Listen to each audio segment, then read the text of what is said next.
ನಮ್ಮ ಪ್ರೀತಿಯ ವೀಕ್ಷಕರಿಗೆ ನಮಸ್ಕಾರಗಳು. ಇಂದಿರಾ ಮನೆ ಅಡುಗೆಗೆ ಸುಸ್ವಾಗತ. ಇಂದಿರಾ ಮನೆ ಅಡುಗೆಯಲ್ಲಿ ಇವತ್ತು ನಾನು ಸಿಂಪಲ್ಲಾಗಿ ಚಿಕನ್ ಬಿರಿಯಾನಿ ಹೇಗೆ ಮಾಡೋದು ಅಂತ ತೋರಿಸ್ತಿದ್ದೀನಿ.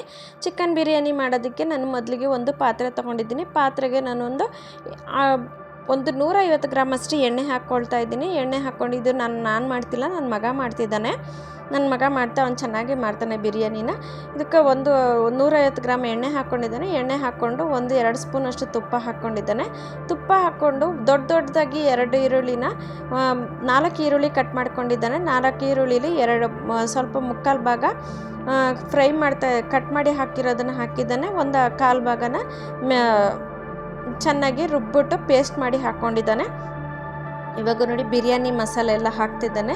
ನಾನು ಪೌಡ್ರ್ ಹಾಕಿಲ್ಲ, ಅವನು ಬಿರಿಯಾನಿ ಮಸಾಲೆಗೆ ಹಾಕೋದು ಮರಾಠಿ ಮೊಗ್ಗು, ಚಕ್ಕೆ, ಲವಂಗ, ಏಲಕ್ಕಿ ಮತ್ತು ಜಾಕಾಯಿ, ಪಲಾವ್ ಎಲ್ಲ ಹಾಕಿದ್ದಾನೆ. ಎಲ್ಲ ಹಾಕ್ಕೊಂಡು ನೋಡಿ ಚೆನ್ನಾಗಿ ಫ್ರೈ ಮಾಡ್ಕೊಳ್ತಿದ್ದಾನೆ. ಚೆನ್ನಾಗಿ ಈರುಳ್ಳಿ ಎಲ್ಲ ಚೆನ್ನಾಗಿ ಸ್ವಲ್ಪ ಕಲರ್ ಚೇಂಜ್ ಆಗೋವರೆಗೂ ಫ್ರೈ ಮಾಡ್ಕೊಬೇಕಾಗುತ್ತೆ.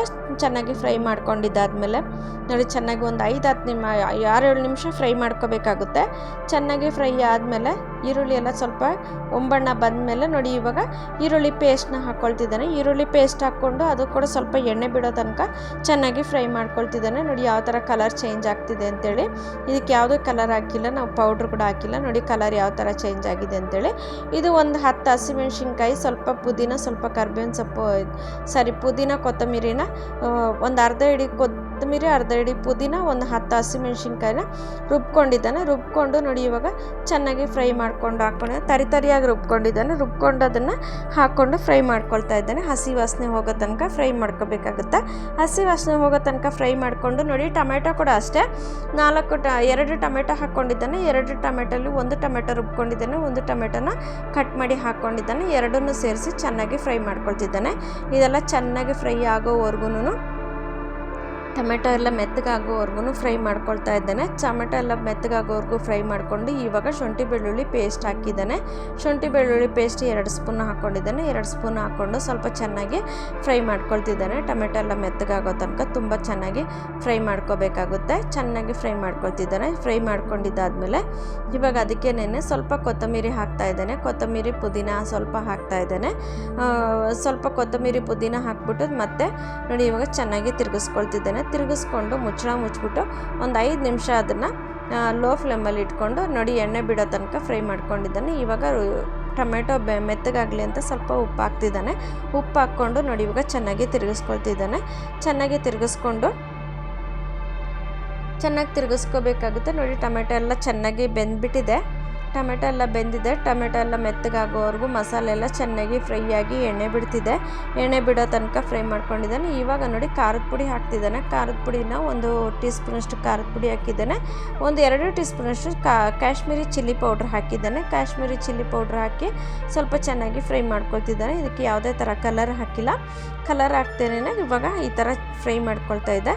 ಫ್ರೈ ಮಾಡಿಕೊಂಡು ನೋಡಿ ಇವಾಗ ಚೆನ್ನಾಗಿ ಫ್ರೈ ಆಗಿದೆ. ಫ್ರೈ ಆಗಿ 1-2 ನಿಮಿಷ ಫ್ರೈ ಆಗಿದ ತಕ್ಷಣ ಅವನು ನೋಡಿ ನಮ್ಮ ವಿಡಿಯೋನ ಯಾರಾದರೂ ಫಸ್ಟ್ ಟೈಮ್ ನೋಡ್ತಿದ್ರೆ ದಯವಿಟ್ಟು ಸಬ್ಸ್ಕ್ರೈಬ್ ಮಾಡಿ, ಬೆಲ್ ಬಟನ್ ಒತ್ತಿ. ನೋಡಿ ಇವಾಗ ಕಾಶ್ಮೀರಿ ಚಿಲ್ಲಿ ಪೌಡ್ರ್ ಹಾಕ್ತಿದ್ದಾನೆ. ಸ್ವಲ್ಪ 1-1.5 ಸ್ಪೂನಷ್ಟು ಕಾಶ್ಮೀರಿ ಚಿಲ್ಲಿ ಪೌಡ್ರ್ ಹಾಕ್ತಿದ್ದಾನೆ. ಕಾಶ್ಮೀರಿ ಚಿಲ್ಲಿ ಪೌಡ್ರ್ ಹಾಕಿ ಸ್ವಲ್ಪ ತಿರುಗಿಸ್ಕೊಳ್ತಿದ್ದಾನೆ. ಸ್ವಲ್ಪ ತಿರುಗಿಸ್ಕೊಂಡಿದ್ದಾದ್ಮೇಲೆ ನಮ್ಮ ವಿಡಿಯೋನ ಯಾರಾದರೂ ಫಸ್ಟ್ ಟೈಮ್ ನೋಡ್ತಿದ್ರೆ ಬೆಲ್ ಬಟನ್ ಒತ್ತಿ, ಸಬ್ಸ್ಕ್ರೈಬ್ ಮಾಡಿ, ಬೆಲ್ ಬಟನ್ ಒತ್ತಿ. ನೀವು ಸಬ್ಸ್ಕ್ರೈಬ್ ಮಾಡಿದಾಗ ಬೆಲ್ ಬಟನ್ ಒತ್ತಿದಾಗ ನಾನು ಹಾಕೋ ಎಲ್ಲ ವಿಡಿಯೋನು ಫಸ್ಟ್ ನಿಮಗೆ ಬಂದು ಸೇರುತ್ತೆ. ನೋಡಿ ನಮಗೆ ಒಳ್ಳೊಳ್ಳೆ ಕಮೆಂಟ್ ಮಾಡಿ. ನಿಮ್ಗೆ ಇಷ್ಟ ಆದರೆ ಲೈಕ್ ಮಾಡಿ, ಕಮೆಂಟ್ ಮಾಡಿ. ನೋಡಿ ನಾನು ಇವಾಗ 1 kg ಚಿಕನ್ ಹಾಕ್ಕೊಳ್ತಾ ಇದ್ದೀನಿ. 1 kg ಚಿಕನು 1 kg ರೈಸ್ ಹಾಕ್ತಾ ಇದ್ದಾನೆ. ಇವಾಗ 1 kg ಚಿಕನ್ನ ನಾವು ಚೆನ್ನಾಗಿ ಅರಿಶಿನ ಪುಡಿ ಹಾಕಿ ಉಪ್ಪು ಹಾಕಿ ಚೆನ್ನಾಗಿ ತೊಳ್ಕೊಂಡು ಹಾಕಿ ಸ್ವಲ್ಪ ಚೆನ್ನಾಗಿ ಫ್ರೈ ಮಾಡ್ಕೊಳ್ತಿದ್ದಾನೆ. ಚೆನ್ನಾಗಿ ಮಸಾಲೆ ಎಲ್ಲ ಹಿಡಿಯೋ ಥರ ಚೆನ್ನಾಗಿ ಫ್ರೈ ಮಾಡ್ಕೊಳ್ತಿದ್ದಾನೆ. ಚೆನ್ನಾಗಿ ಫ್ರೈ ಮಾಡ್ಕೊಂಡು ಇವಾಗ ನೋಡಿ ಅದಕ್ಕೆ ಸ್ವಲ್ಪ ಎಣ್ಣೆ ಹಾಕ್ತಿದ್ದಾನೆ. ಎಣ್ಣೆ ಹಾಕಿದ್ರೆ ಕ್ರಿಸ್ಪಿಯಾಗಿ ಬರುತ್ತೆ ಅಂತೇಳಿ ಸ್ವಲ್ಪ ಎಣ್ಣೆ ಹಾಕ್ತಿದ್ದಾನೆ ಮೇಲೆ. ಅದಕ್ಕೆ 1 ಸ್ಪೂನಷ್ಟು ಎಣ್ಣೆ ಹಾಕ್ಕೊಳ್ತಿದ್ದಾನೆ. ಎಣ್ಣೆ ಹಾಕ್ಕೊಂಡು ಸ್ವಲ್ಪ ಚೆನ್ನಾಗಿ ತಿರುಗಿಸ್ಕೊಂಡ್ಬಿಡ್ತಿದ್ದಾನೆ. ತಿರುಗಿಸ್ಕೊಂಡು ಇವಾಗ 1 ನಿಂಬೆಹಣ್ಣನ್ನು ಹಿಂಡ್ತಿದ್ದಾನೆ. ಮೊಸರು ಹಾಕ್ತಿಲ್ಲ, ನಿಂಬೆಹಣ್ಣು ಹಿಂಡ್ಕೊಳ್ತಿದ್ದಾನೆ. 1 ಚಿಕ್ಕ ನಿಂಬೆಹಣ್ಣನ್ನು ಹಿಂಡ್ಕೊಳ್ತಿದ್ದಾನೆ. ಹಿಂಡ್ಕೊಂಡಿದ್ದಾದಮೇಲೆ ನೋಡಿ ನಾನು ಆ ಕಡೆ ಸಾರು ಕೂಡ ಮಾಡ್ಕೊಂಡ್ಬಿಡ್ತಾ ಇದ್ದೀನಿ. ಅರ್ಜೆಂಟ್ಗೆ ಸಾರು ಲೇಟಾಗಿಬಿಟ್ಟಿದೆ. ಹಾಗಾಗಿ ಸಾರು ತೋರಿಸ್ತಿಲ್ಲ, ಮಸಾಲೆ ಎಲ್ಲ ರುಬ್ಕೊಂಡು ಒಂದು ಅರ್ಧ kg ಅಷ್ಟು ಚಿಕನ್ನ ನಾನು ಸಾರು ಮಾಡ್ಕೊಂಡ್ಬಿಡ್ತಾ ಇದ್ದೀನಿ. ಇವಾಗ ನೋಡಿ ನಾನು 1 kgಗೆ 1.5 kg ಅಷ್ಟು 1.5 ಲೀಟ್ರಷ್ಟು ನೀರು ಹಾಕ್ಕೊಳ್ತಾ ಇದ್ದೆ. 2 ಲೀಟ್ರ್ ನೀರು ಹಾಕ್ತಾ ಇಲ್ಲ, 1.5 ಲೀಟ್ರ್ ನೀರು ಹಾಕ್ತಾ ಇದ್ದೆ. ನೀರು ಹಾಕ್ಕೊಂಡು ನೀರು ಚೆನ್ನಾಗಿ ಕುದಿಸಿರೋ ನೀರನ್ನು ಹಾಕ್ಕೊಂಡಿದ್ದೆ. ಕುದಿಸಿರೋ ನೀರನ್ನು ಹಾಕ್ಕೊಂಡು ನೋಡಿ ಇವಾಗ ನಾವು ಉಪ್ಪು ಖಾರನೆಲ್ಲ ಕರೆಕ್ಟಾಗಿ ನೋಡಿಕೊಂಡು ನಾವು ಉಪ್ಪು ಖಾರ ಹಾಕ್ಕೋಬೇಕಾಗುತ್ತೆ. ನೋಡಿ ಉಪ್ಪು ಹಾಕ್ತಾ ಇದ್ದೀನಿ, ರುಚಿಗೆ ತಕ್ಕಷ್ಟು ಉಪ್ಪು ಹಾಕ್ಕೊಂಡಿದ್ದೆ. ಇವನು ಒಂದು ದೊಡ್ಡ ಗ್ಲಾಸಿನಷ್ಟು ಒಂದು ಕಪ್ಪಿನಷ್ಟು ಹಾಲು ಹಾಕ್ತಿದ್ದಾನೆ, ಅಂದರೆ 1/4 ಲೀಟ್ರ್ ಹಾಲು ಹಾಕ್ತಿದ್ದಾನೆ. ಹಾಲು ಹಾಕ್ಕೊಂಡು ಸ್ವಲ್ಪ ಚೆನ್ನಾಗಿ ತಿರುಗಿಸ್ಕೊಂಡು ನೋಡಿ ಇವಾಗ ಉಪ್ಪು ಖಾರನ ಕರೆಕ್ಟಾಗಿ ನೋಡ್ಕೊಂಡ್ಬಿಡ್ಬೇಕಾಗುತ್ತೆ. ನೋಡಿಕೊಂಡು ಲಿಡ್ ಕ್ಲೋಸ್ ಮಾಡಿ ಒಂದು 10 ನಿಮಿಷ ನಾವು ಬೇಯಿಸ್ಕೊಳ್ಳೋಣ. ಹೈ ಫ್ಲೇಮಲ್ಲಿ 1 ಕುದಿ ಬರೋ ತನಕ ಬೇಯಿಸ್ಕೋಬೇಕಾಗುತ್ತೆ. ನೋಡಿ 1 ಕುದಿ ಬಂದಿದೆ, 1 ಕುದಿ ಬರೋ ತನಕ ಬೇಯಿಸ್ಕೊಂಡಿದ್ದಾದಮೇಲೆ ನೋಡಿ ಇವಾಗ 1 ಕುದಿ ಬಂದಿದೆ. ಕುದಿ ಬಂದ ಮೇಲೆ ನಾವು ಇವಾಗ ಅಕ್ಕಿ ಹಾಕ್ಕೋಬೇಕಾಗುತ್ತೆ. ನಾನಿವಾಗ 1 kg ಬಾಸ್ಮತಿ ಅಕ್ಕಿ, 1 ಗ್ಲಾಸ್ ಬಾಸ್ಮತಿ ಅಕ್ಕಿ, 3 ಗ್ಲಾಸು ಸೋನಾ ಮಸೂರಿ ಅಕ್ಕಿನ ಚೆನ್ನಾಗಿ ನೆನೆಸಿದ್ದೆ, ಅರ್ಧ ಗಂಟೆ ನೆನೆಸಿ ಹಾಕ್ಕೊಳ್ತಾ ಇದ್ದೇನೆ. ಹಾಕ್ಕೊಂಡು ನೋಡಿ ಸ್ವಲ್ಪ ಉಪ್ಪು ಹಾಕ್ಬಿಟ್ಟು, ಇನ್ನು ಸ್ವಲ್ಪ ಉಪ್ಪು ಕಡಿಮೆ ಅನ್ನಿಸ್ತು, ಉಪ್ಪು ಹಾಕ್ಬಿಟ್ಟು ಚೆನ್ನಾಗಿ ತಿರುಗಿಸ್ಬಿಟ್ಟು ಲಿಡ್ ಕ್ಲೋಸ್ ಮಾಡಿ ಬಿಡ್ತಿದ್ದಾನೆ. ಲಿಡ್ ಕ್ಲೋಸ್ ಮಾಡಿದ್ಮೇಲೆ ಇವಾಗ ನಾವು 1 ಕುದಿ ಬರೋ ತನಕ ಬಿಡಬೇಕಾಗುತ್ತೆ. ನೋಡಿ 1 ಕುದಿ ಬಂದಾಗಿದೆ. 1 ಕುದಿ ಬಂದಾದಮೇಲೆ ನೋಡಿ ಇವಾಗ ನಾವು ಇದನ್ನು ಚೆನ್ನಾಗಿ ತಿರುಗಿಸ್ಕೊಂಡ್ಬಿಡ್ಬೇಕಾಗುತ್ತೆ. ತಿರುಗಿಸ್ಕೊಂಡು ನಾವು ಪಾತ್ರೆಲಾಗಿರೋದ್ರಿಂದ ಸ್ವಲ್ಪ ನೀರು ಜಾಸ್ತಿ ಇಟ್ಟರು ಅಡ್ಜಸ್ಟ್ ಆಗುತ್ತೆ.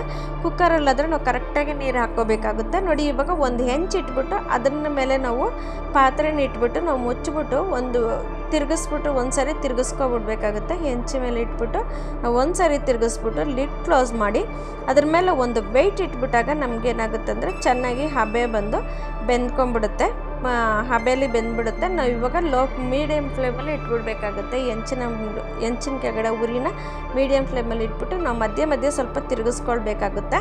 ಮಧ್ಯೆ ಒಂದು 5 ನಿಮಿಷಕ್ಕೆ ತಿರುಗಿಸ್ಕೊಳ್ಬೇಕಾಗುತ್ತೆ. ಇದು ಒಂದು 20 ನಿಮಿಷ ನಾವು ಇಟ್ಟಿದ್ದೀವಿ.